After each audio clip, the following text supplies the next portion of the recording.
So I'm not even going to give Robert another 2 or 3 minutes. We're just going to start without him. He'll be along, I'm sure. So at 4:32, we'll call the meeting to order. We need approve. Actually, maybe should we do a roll call first, Virginia? Yes, please. Okay. So good afternoon. Hi, Brent. We're just getting started. Perfect. We're going to do a roll call for members. On my list that I have in front of me, I have Dean Greenwood first. I'm here. Tracy McClellan. She's jumping in. Yep, she's here. Oh, she's here now. Hi, Tracy. Chris Alfano. Here. Jen Flood. Okay, Robert Caricato. Mark Kontalainen. Here. Paul McDonald. I'm here. Susan Milne. I'm here. And Councillor Rick Nero. Okay, well, we have 6. That's enough for quorum, certainly. I'm here, Dean. Oh, hi, Tracy. Hi, Dean. Okay, I got you marked in. Thank you. Item 1 on our agenda is approval of minutes. Everyone had a chance to look at last month's minutes. Any comments or corrections or questions? No. Okay, may I have a mover for the approval of minutes? Tracy, and a seconder. And we'll do the roll call to say who is for. Sorry, Dean, who seconded? I didn't catch it. Tracy was the mover and Paul was the seconder. Paul, thanks, Paul. Okay, I am for.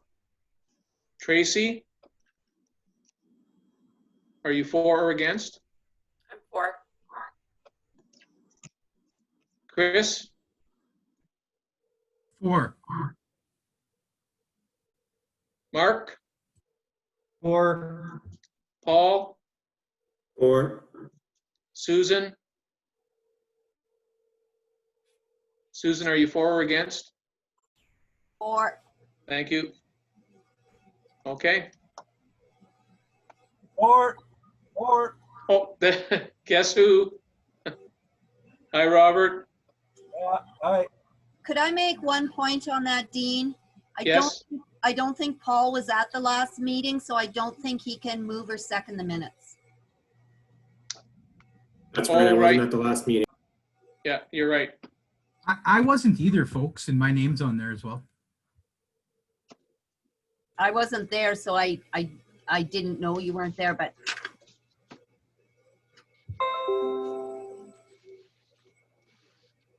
Okay, so Tracy was at the last meeting. She was the mover. I'll second. Okay. You got that change, Virginia? thanks, Tracy's the mover and Mark is the seconder. Okay. Declaration of conflict of interest. Anyone have anything? None noted. Item number 3, business arising. Anything at all, Virginia? No new business. The only thing that I would just comment on is that the applications for boards and committees are due this Friday. So just a reminder. Yes. Yes, I would encourage our membership to please apply. I think we have a great committee.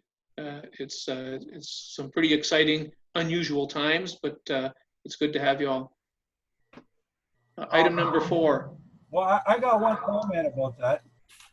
I want to ask Susan Milne, does she take care of dog houses for all those dog parks that she's helping work out? Because she is. I think Virginia belongs in one because she didn't send me that email.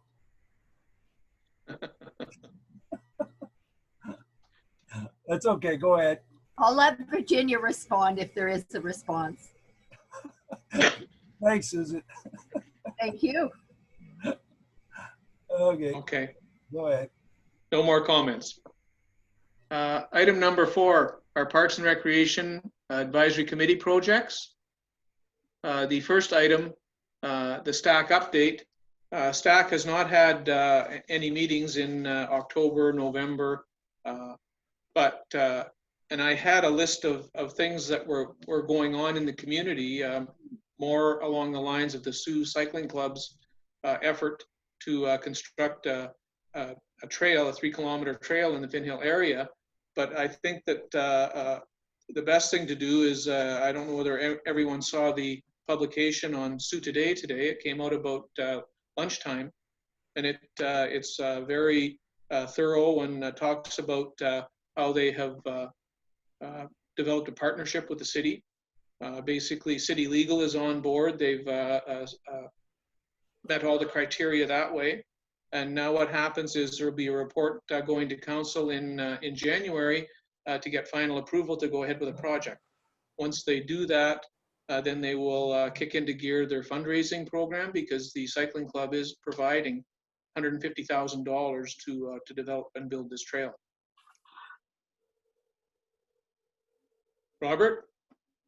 Yeah, my question is the total project 150,000, or is the city throwing in the rest of the money?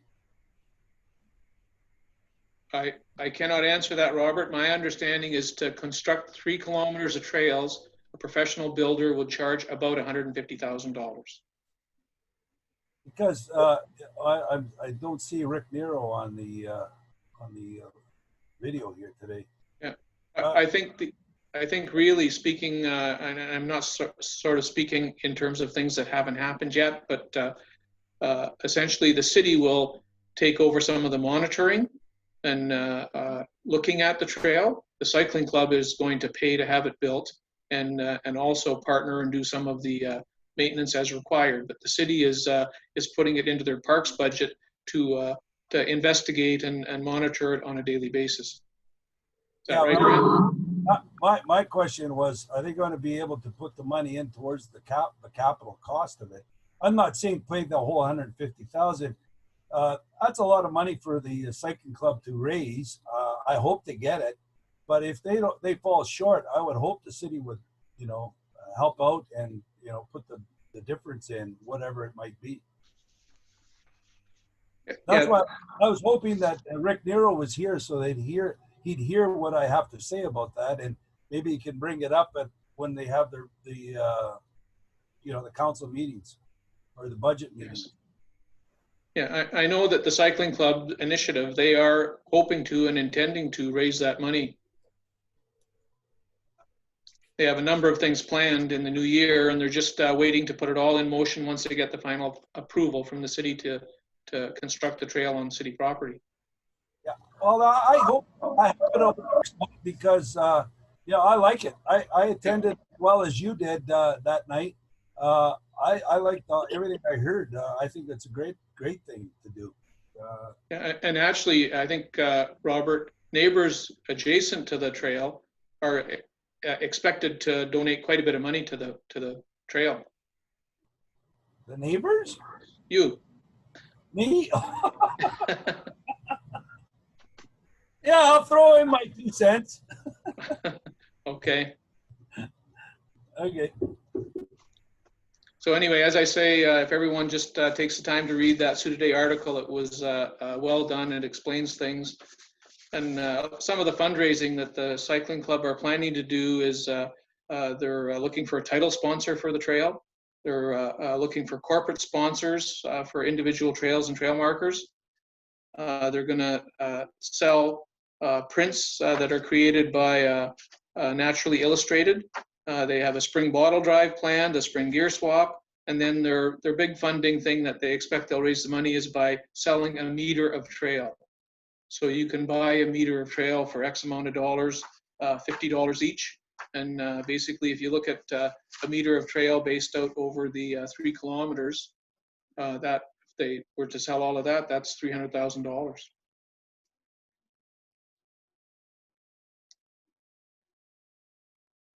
Okay, any other questions or comments? Item number 2, our Finn Hill improvements update. Actually, the subcommittee had their second meeting on November 18th, and they came up with a list of things that you saw in your package or whatever. I don't know, Brent, do you want to discuss some of this? Yeah, sure. Dean, thanks for the opportunity. Yeah, I think the plan is to bring forward some of the suggestions with PRAC support in a council meeting, either we'll bring in July, let's go January 11th or 25th of 2021, which will be early in the new year. Some of the items discussed were the items that have already been completed that we can relay to council at this point, where the fencing that's been installed in the bottom of the hill.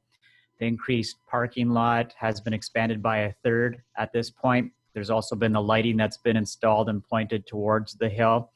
Some of the new items that we could also look at doing in the interim in advance of the next budget would also be potential berming on the hills in correspondence with Travis Reed to have safe berming, which would allow for different obstacles to occur potentially on the hill in a safe manner that could be done by our park staff. And a key thing that was discussed was a washroom as a priority item for all 4 seasons, and also to allow for water bottle refills throughout the seasons, especially in the summer when people are walking and biking on the trail. That was a high need that was identified as well. Also, potentially some other items discussed were expanding lighting on the hill in addition to the lighting that's on the bottom of the hill. As well as the single track that also plays into nicely that Dean had just mentioned. It kind of ties into that space. And then also a skills park, which would be potentially down the road. And then the major thing that was another identified item that staff had worked on was the tube potential towing lift on the hill. Some challenges with respect to that have been presented by the park staff was the long runoff that's required for the lift, and some of the costing concerns that were presented that there'd potentially be some challenges at that site. Park staff had recommended, if that was something of the will of the committee or council, that was to be explored further, that Elliott Park might make more sense because there's a longer runoff in that location. So that would be a potential area there. And there was some costing challenges with respect to that item as well. But I think there was 9 items in total that were identified. Dean had reached out to Charlie by a form of letter and conversation. Maybe that's a good segue to turn that back over to you, because it did come forward with respect to resolution from the young gentleman. I believe you had a good conversation, so maybe I'll pass it back over to yourself at this point, Dean. Sure. Thank you, Brent. Yes, Saturday morning on, I guess it was November 7th, I was able to talk to Charlie. We did actually, I got a little technical, and we did a FaceTime meeting. And Charlie is 9 or 10 years old now, and he's been passionate about that Finn Hill area ever since he could walk. It's one of his favorite places to go on toboggan and things like that. I discussed openly with him about the potential of it's a great hill, but it's not big enough really for a tube run. But I told him some of the things that have happened already and what's planning to happen, and he was pretty excited about it. He also suggested that with his classroom, that we would have a classroom full of 10-year-old supporters in terms of anything that was being planned in that area. His teacher looks at it as a way for the classroom to communicate or to participate in a city project and write a letter of support type of thing. So that's kind of not necessarily our ace in the hole, but it's great to have that enthusiasm. So I thanked him again for kickstarting our development or whatever. And basically at the close of this meeting, I'm going to be sending him just a list of the things that have been what we call our Finn Hill summary that Brent was just talking about. So anyway, it's been a good thing. Rick or Robert? Yeah, we're talking about tube run, I guess, those big tires, whatever. Is that what Yes. we're talking? Okay, I was under the impression that he was looking for was a tow lift, and like, you know, something that can carry, you know, like they would get at a ski hill, where they, you know, bring you up to the top of the hill. I mean, this tube thing, I didn't realize that's what he was after. I thought it was a tow lift. Isn't that what he was asking, Brent? Yeah, maybe I'll let Virginia explain what happened with staff in investigating that opportunity. So Virginia, if you'd like to answer Robert's question. Yeah, and I think to answer your question, Robert, a tow lift would be, in order to have it, there has to be some consistency in the product being used. So if you couldn't just have all different types of sleds being towed up a hill without having that consistency of a tube, or you'd have to go to some type of ski lift scenario. So I think as you start to research it, you're either getting into a magic carpet where people get on and get carried to the top, or you have to have a consistent type of tube that's going to be towed, that'll tow the kids up the hill so they can sled down. So that's what the committee kind of went back to the previous research that was done to see, you know, which the best location for that. Okay, I was just thinking that, you know, if they got a whatever sliding thing that they have with them, that they would, you know, it would be, that tow run would be low enough to the ground that they, you know, they usually have it with a rope, and it would just slide along the slope, you know, as they hold on, they're holding on to the thing, and it just goes along with them up the hill. You know, I didn't think it was all that big a deal, like to have you know, have it ready for anything. Like I mean, if a tube goes up there, yeah, that's quite big. I can understand. And then you come flying down that hill. Maybe you're right. It doesn't have enough, you know, place at the bottom for them to slow down. They're going to be crashing into that fence, you know, and getting hurt. Yeah. But I mean, right now, you know, I shouldn't be even saying this but I can remember 25 years ago, John Solsky was our alderman or councillor at the time, and there was cars parked at the bottom, and my son, you know, who lived in the area like we have been, he went down there with his friend, and he ended up right underneath the car, right underneath the car. And what he did was, he had his head above him, he laid right down, and he didn't get hurt. So when I heard that, and I'd see John Solsky at the hockey rink, and I said to him, hey, we got to do something. Like, that is dangerous, like, you know, for them to go. Because, you know, they had a bit of snow, but the kids were going over the snowbank and right underneath the cars. So sure enough, they moved the parking lot over. Now they put the, you know, the hay. Now there's a fence, and that's great, because that's where it should be. But I'm back on that lift there. I think there, with, you know, if we look around, there must be something to be able to carry those kids up there, even carrying all their kind of sliding material with them, you know, other than something big like a tube. I can understand that. And I guess in my research, I didn't come across anything that was, aside from maybe a magic carpet type scenario. I think the issue would be if when the tubes get towed up, they actually get connected so that the staff at the top and the bottom are connecting and disconnecting. If you end up going up and some child can't hold on to it, they're going to start sliding backwards into the kids, and you're going to end up with a pile up of kids going backwards down the hill. So I think that safety issue becomes important when you're looking at having consistency in a product that can get clipped on, towed up, and safely removed at the top of the hill, so that you're not going to have kids sliding backwards into each other if they're just grabbing onto a rope. Yeah, I can see what you're saying there. Yeah, at the top of the hill, it could be a problem, maybe, because you're right. Trying to get off one of this apparatus, you know, it's not easy. And yeah, okay, carry on. All right. Any other questions or comments?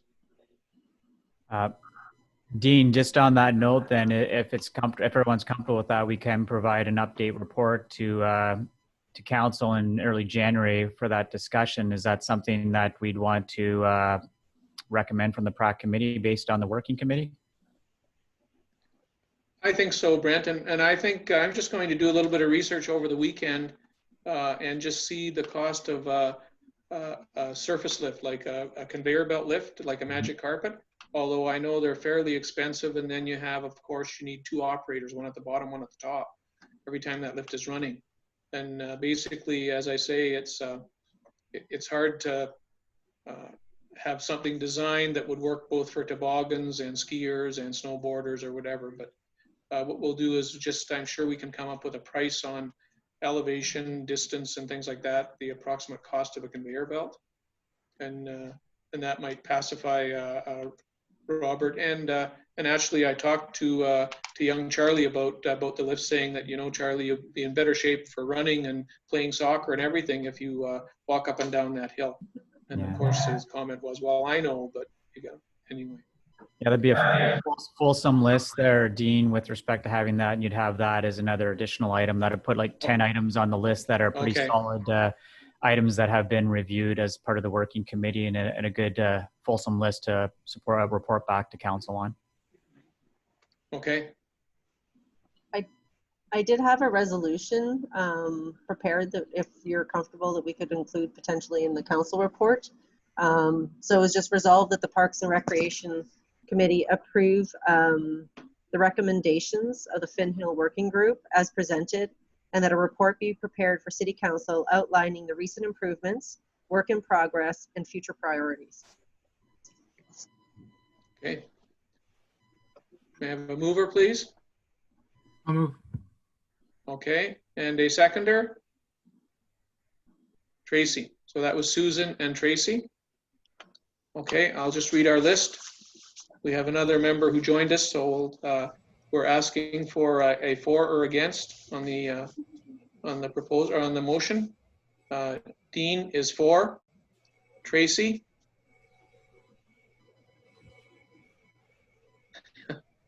Tracy is for. Or yes, sorry. Thank you, Tracy. Chris? 4. Jennifer? 4. Thank you. Robert? Yes, 4. Mark? 4. Paul? 4.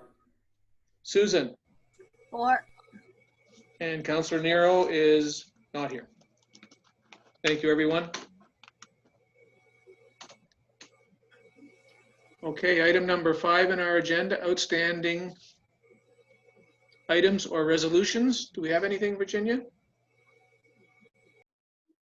Sorry, I was on mute. No, I think we're good. Okay. Oh, here's Susan's favorite subject, correspondence and publications. I think we did have one landscape trade that I sent out a couple weeks ago. Okay, thank you. Item number 7, new business. You have item number 1, the Seniors Inclusive Community Grant. Can you speak to that, please? Yeah, so we're actually quite excited. Since our last PRAC meeting, an opportunity came out with a new granting program. This through the Ministry of Seniors and Accessibility for a Seniors Inclusive Community Grant. So one of the projects that tied in nicely, and Margaret and I had a call with our local representative from the ministry, is looking at the pickleball development at the Elliott Sports Complex. So Margaret's been working very hard on getting a lot of the background information prepared for the grant, as well as support letters. So in your package, we kind of provided a brief overview. We'd be looking at 8 dedicated pickleball courts in the parking lot area at Elliott. The parking lot's underutilized, so it's a great location. This is also an action item that was identified in the Parks and Recreation Master Plan. Yeah, and then also looking at upgrades to the washroom facilities there. So we do have washrooms, which is a great amenity to have available. Looking at an accessible drinking fountain, improving the pathways, and then making those washrooms fully accessible at that location, which will also benefit our slow pitch groups, as well as soccer that utilize the facilities, and really trying to create more of a hub for our older adults that are there. So yeah, we're very excited about the grant, and there's an opportunity to obtain up to $60,000 in funding, and we don't have to have a large contribution with this. So some of the in-kind services for installation and that could be counted towards the grant. So it's a really great opportunity, and we'll see where it goes. That's great. Yes, Robert. Yeah, just out of curiosity, you're building washrooms and everything, and I love the idea, everything, I'm for it. Would it be able to tie into this thing that Brett's talking about, maybe at Garson Hill, which is right next door? Could it be used in the wintertime for these kids if you're going to go up and down the hill or whatever, tobogganing and tubing or whatever? Yeah, potentially. So with the expansion of the washrooms, I don't know. The one thing that we'd have to do a little bit more research on is I'm not sure what the heating situation is like. A lot of those seasonal facilities do get shut down and winterized for the season. So, sorry, staff are leaving. They get winterized for the season, so I'm not sure if there maybe have to have additional infrastructure added in to make them year-round. But yeah, definitely, you know, there is infrastructure that's there, which is also great to be able to tap into if there's a future development at the hill. Yeah, we great. Just take a look at it and see, you know, if it can be done, or how much, if it's costing too much. Well, that's another story. But in the meantime, yeah, let's investigate it, because it would be great if that could be incorporated into that plan there. Thank you, Robert. On Any other another- questions or comments? Robert. On another note, lo and behold, I'm deer hunting on St. Joe's Island about a month ago, not even 3 weeks ago. And one of the guys I was hunting with brings up this thing, and I haven't gone. I meant to go look at it, but I didn't. It's at the very top of Fort Creek, where the hub trail is. And I guess there's another trail when you're at that little hut there at the top. You go left and you're on the hub trail. You go right and it's another little trail, I guess, takes you through the woods or down near the water. And I guess he says, this guy tells me that dogs want to be walked down there, or people are walking their dogs down there, and now it's been closed off, and they're doing all kinds of things to make sure it's closed off. Can you fill me in on this? Does anybody know anything about this? Yes, I do, Robert, as that was my former employee. That's called the Plateau Trail. And the Plateau Trail has a deep ravine, which is when it rains, it really comes washing down there. In my time, my 15 years at the Conservation Authority, I replaced the bridge down there 6 times. And the erosion is terrible in that ravine. It's at the end of Millennium Court, if you're familiar with the neighborhood. And basically, it's a real slippery downslope and a slippery upslope. And basically, the insurance provider for the Conservation Authority found out about the condition of the trail and asked the trail be closed. And the only way the trail can be open is if we put in, or if the Conservation Authority was to put in an engineered bridge. An engineered bridge for that ravine would be about $200,000. So basically, there had been barriers erected and signage put up, and people would go in there with chainsaws, cut the barriers down, deface the signs, and it was all about liability. And basically, people are still walking it on a daily basis, and the authority really doesn't. They tried for 6 months or a year to keep replacing the barriers that are there, but they don't anymore. So people are using the trail, and they're using it at their own risk, and unfortunately, it's dangerous.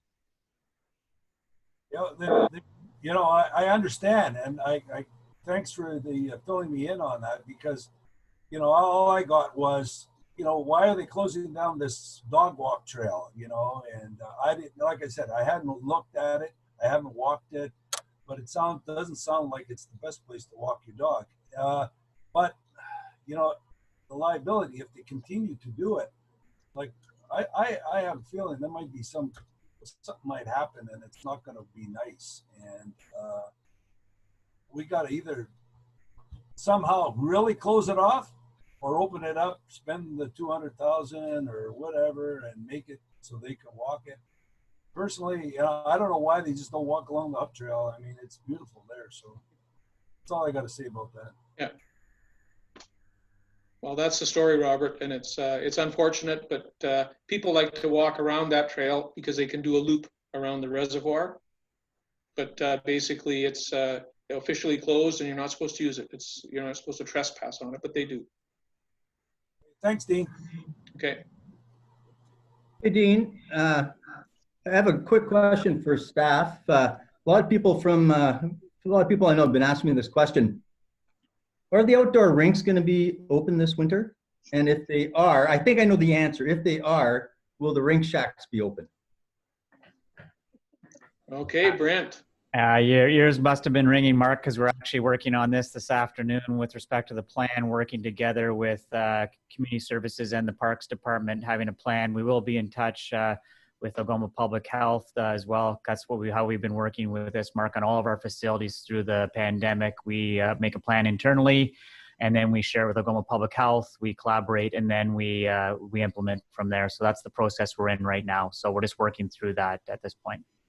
Yeah, thanks. Yeah, I saw some city staff people working at the rinks, so I thought something was in the works. But thanks. Okay, well, thank you. Just a question, Dean, then about the rinks. Have you considered the little warming stations? You'd have to do the 6 feet apart. It's all confusing, right? With COVID, it really complicates things. That's for sure. I was thinking those outside fire pits that you had downtown at the rink down by the library. Go ahead, Virginia. We do have two outdoor fire pits that we had at the skating trail. So we're working on a plan, hopefully, to be able to utilize those this winter. But again, we have to have obviously all the signage for social distancing and really look at monitoring the numbers. That requires staffing to actually keep them going, and then monitoring the numbers when we'll have them open. So. Okay, thanks. Okay. Robert? Sorry to be such a pain today, talking so much, but questioning, Mark brought up a good thought, or I thought of, are the skiing, cross-country ski trails are going to be built at Algoma U, and then the other one, I think, is there one at Bellevue Park as well? I'm not sure. Can you answer that, Mark? No, Robert, we are looking at doing the trails again this year. We need some snow, of course. And we're just checking on our, before we have to get some stuff. We have to work with the city with the agreement and all that stuff. But we're just trying to get confirmation with our groomer if he's available this year. So but we're hoping to do it again this year for sure. To the city staff, is there one at Bellevue Park? I forget. Margaret could probably jump in. I don't think we had there wasn't a formal cross-country trail, but we do keep a nice walking trail plowed throughout the winter months. And leading into Bon Sioux last year, we had a fat bike trail as part of that event. And then obviously we have the tobogganing space. So, but a lot of people do take advantage of walking through the plowed pathways over the winter. So they're going to carry on. They're not going to be stopped, correct? As far as I know, the plan is to, continue to maintain those pathways, so that that's something that they do annually. So again, that's a nice, safe activity during COVID. Brent, maybe you can update them on the resolution from, yes. Yeah, I was just going to speak to that, Margaret. Thanks for pointing to, because there was a resolution at council last night with respect to walking trails at both Strackler and Elliott Park, where there'd be money allocated from the winter maintenance reserve for park staff to establish 2 trails at those locations. To Margaret's point, that's in addition to what's done now at Clurigan Bellevue Park. So there'd be 2 more locations throughout the city to have some walking trails. And to one thing Deputy CEO Girardi said last night was to also have it so it was kind of a more interesting path, not just something straight. So they were looking at ways they could work with Susan Hampton Beach and Travis Reed in the Parks Department, how they could execute that. So that came forward last night at the council. And thanks, Margaret, for mentioning that. Okay. Any other questions or comments? Jennifer? I just wanted to ask a question going back to Elliott Field. So my apologies, I'm not overly familiar.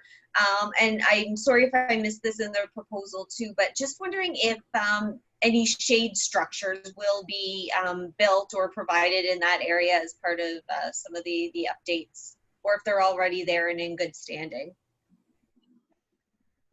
We don't, I know with the grant, we won't have a separate shade structure in there. I know we've looked at benches that have a built-in shade, so looking at pricing for those, but we're working through the budget right now to see what we can get included with the accessibility upgrades and then with the actual getting the surfacing done. But I know in a lot of our areas we've been trying to add more shade, so we do keep that forefront when we're trying to move forward with projects.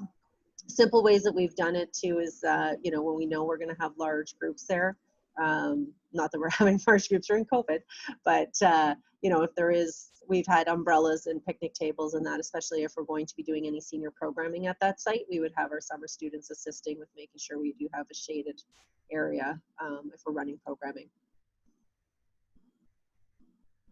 Okay. Thanks. Any other comments or questions? All right. Well, we're down to our next meeting, and on my agenda, it says our next meeting is Tuesday, December 1st.